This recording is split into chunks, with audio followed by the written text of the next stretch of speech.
এই পার্টে তোমরা দেখতে পাবে আমরা কিভাবে আনন্দ করে মটরশুঁটি কচুরি বানাই। প্রস্তুতি চলছে।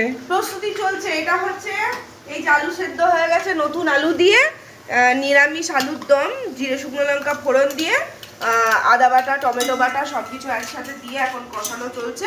একটু পরে মশলাটা দেবো, টমেটোর একটু কাঁচা গন্ধটা মরুক, তারপরে আস্তে আস্তে এতে মশলা দেবো, দিয়ে তৈরি হবে আলুর দম, সঙ্গে মটরশুঁটির কচুরি আর কাটোয়া থেকে আসা রসগোল্লা, গুড়ের রসগোল্লা।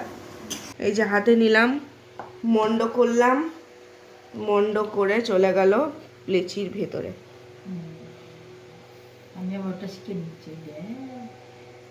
একদম ভালো করে টাইট করে দিতে হবে, নালে কিন্তু বেরিয়ে ফেটে ফুটে তেল পুরো নষ্ট হয়ে একাকার কাণ্ড হবে। এই যে রেডি। একটু পরে আমরা সবাই মিলে বেরিয়ে একটা জায়গায় গেছিলাম, কোথায় সেটা পরের পার্টে দেখাচ্ছি।